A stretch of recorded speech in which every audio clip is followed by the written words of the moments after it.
Hello বন্ধুরা, টিনিটাল রুটিনে আরো একটি নতুন পর্বে সবাইকে স্বাগত। নীলু সাইকেলটার অবস্থা দেখেছে, ধুলো ময়লা পড়ে কি অবস্থা হয়ে আছে, যেন দেখে মনে হচ্ছে কতদিনের পুরানো সাইকেল। আজ তো স্কুল ছুটি আছে, তুই একটা কাজ কর, বালতি করে জল নিয়ে আয়, সাইকেলটা দুজনে মিলে পরিষ্কার করে ফেলি। ঠিক আছে, যাচ্ছি। সুযোগ পেলেই শুধু আমাকে কাজে হারাবে, নিজে তো একটা কাজ করবে না, এটা করো ওটা করো, সারা দিনটা আমাকে হারিয়ে যাবে। এই এখন দেখো, সাইকেল পরিষ্কার করার জন্য জল আনাটাও আমাকে দিয়ে করাচ্ছে। আর কতদিন যে সাইকেল চালাতে হবে কে বা জানে। আর কিছুদিন গেলেই বাবাকে বলবো যে একটা স্কুটি কিনে দিতে। স্কুটি কিনে দিলে কত সুবিধা হবে, স্কুলে যাবা, পড়তে যাবা, সবই সুবিধা হবে। নীলিমা যখন সাইকেল মুছতে ব্যস্ত, ঠিক তখনই সেখানে একটা মহিলা এলো। তো ওখানে একটা মহিলা সাইকেল পরিষ্কার করছে, ওনাকে গিয়েই জিজ্ঞাসা করছি সম্রাট ব্যানার্জির বাড়িটা কোথায়। এই যে আন্টি, শুনছেন? কি বলছিলাম যে সম্রাট ব্যানার্জির বাড়িটা কোথায় বলতে পারেন? আপনি আমাকে আন্টি বললেন?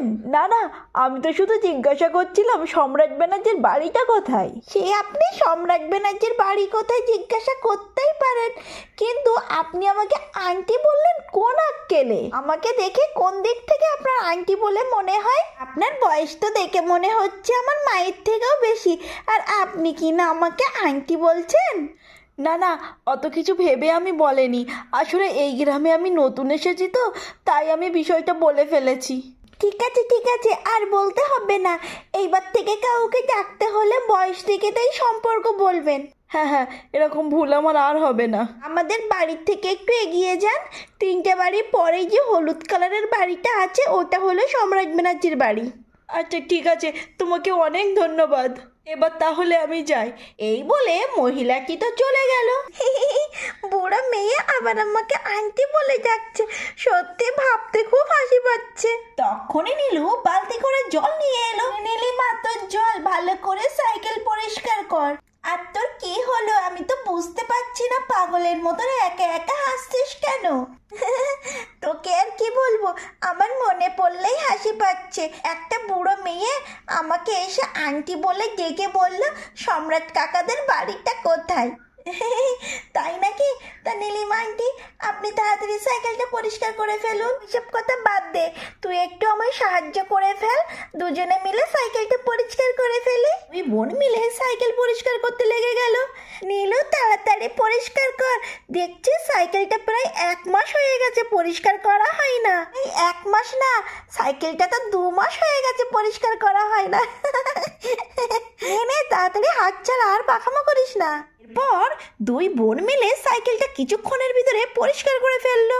দেখ, সাইকেলটা তাহলে অবশেষে পরিষ্কার করা হলো, আর সাইকেলটা কি সুন্দর চকচক করছে। তুই ঠিক বলেছিস, সাইকেলটা এখন পুরো নতুনের মতো লাগছে। চল তো আমরা দুজনে এই সাইকেলটা চড়ে একটু ঘুরে আসি। হ্যাঁ হ্যাঁ, তার আগে আমি বালতিটা ঘরের ভিতরে রেখে আসি, তা না হলে কেউ নিয়ে চলে যেতে পারে, বুঝলি? এরপর নীলিমা বালতিকে রাখতে চলে গেল। তাড়াতাড়ি তুই সাইকেলের পিছনে উঠে বস, আমি চালাচ্ছি। হ্যাঁ হ্যাঁ যাই, আমি বসেছি, এবার তুই চালা। এরপর নীলু আর নীলিমা তো সাইকেল নিয়ে ঘুরতে বেরিয়ে গেল। কি মজা, অনেকদিন পরে আমরা দুজনে এইভাবে ঘুরতে বেরিয়েছি। এই একটু আস্তে চালা, একটু আস্তে চালা, আমি পড়ে যাব তো। আহা কি আনন্দ, এই গ্রামে সব বাড়িগুলো ঘুরবো। হ্যাঁ নীলিমা, দাঁড়া দাঁড়া দাঁড়া দাঁড়া, দেখ সামনে কি যেন আছে। এখানে তো দেখছি কে যেন 2টো হাঁড়ি উল্টে রেখে গেছে, কি পোকা বলতো লোকজন। এই নীলিমা, ওটাকে তুই সাধারণ হাঁড়ি ভাবিস না, ওই দেখ হাঁড়ি দুটোর মাঝখানে একটা জবা ফুল আছে, আমার মনে হয় কেউ টুকটাক জাদু করে রেখে গেছে। নীলু, তুই স্কুলে যাস কি এই করতে? ওইসব কেউ বিশ্বাস করে নাকি? চল গিয়ে তো দেখি ওখানে কি আছে। এই নীলিমা, এই দিকের হাঁড়িটা তুলে দেখ তো কি আছে। হ্যাঁ হ্যাঁ দাঁড়া দেখছি, তুই তো দেখবি না, তুই তো একটা ভিতর ডিম। তারপর নীলিমা হাঁড়িটা উঁচু করে দেখলো হাঁড়ির ভিতরে কি আছে। ওয়াও, এখানে তো প্রচুর সোনা। তাই তো যে কতগুলো সোনা, চল চল এগুলো নিয়ে বাড়ি যাই। না না, লোকের সোনা নিয়ে আমরা কেন চলে যাব, চল ওই দিকের হাড়ির ভিতরে কি আছে সেটা তো দেখি। হ্যাঁ হ্যাঁ চল ওই দিকের হাড়িটা তুলি, ওর ভিতরেও নিশ্চয়ই আরো গয়না আছে। এই তো হাড়িটা তুলে দেখি, ও বাবা রে, এ কি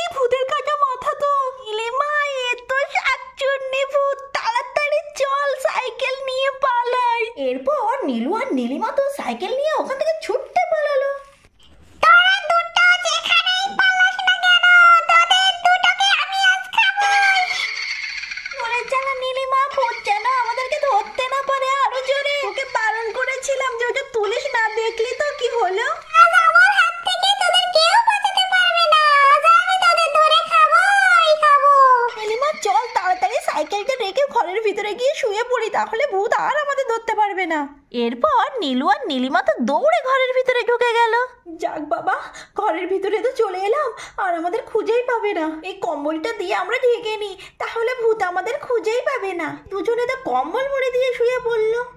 আমি জানি তোরা এখানে এসেছিস, আগে রান্নাঘর থেকে কিছু খেয়ে নি, তারপর আমি তোদের খাবো। এই বলে শাকচুনি তো রান্নাঘরের দিকে গেল খাবার খুঁজতে। এই তো দেখছি গরম গরম আলুর পরোটা, খেতে তো দারুণ মজা হবে। আগে এই গরম গরম আলুর পরোটাগুলো খেয়ে নি, তারপরে তোদের খাবো। এই তো তাড়াতাড়ি ওঠ, আমি জানি তোরা এখানেই আছিস। এই কোনো কথা বলিস না, কথা বললেই কিন্তু আমাদের ধরবে। চুপচাপ শুয়ে থাক। আমি তো চুপচাপে শুয়ে আছি, কোনো কথা বলছি না। টিনামিনা, এই টিনামিনা ওঠ। কিরে, যত ডাকছি তত মুড়ি দিয়ে শুচ্ছিস কেন? কটা বাজে দেখ, পড়তে যাবি না? ও তাহলে আমরা স্বপ্ন দেখছিলাম। মা তুমি ডাকছো শাকচুন্নি না? সকালবেলা কি সব ভুলভাল বকছিস? ভূত, শাকচুন্নি, তাড়াতাড়ি ওঠ, নাহলে মেরে তোর কান গরম করে দেবো। ও তাহলে আমরা স্বপ্ন দেখছিলাম, সত্যি সত্যি না। আমি তো তোর টিফিন তৈরি করছি, তাড়াতাড়ি ঘুম থেকে উঠে পড়।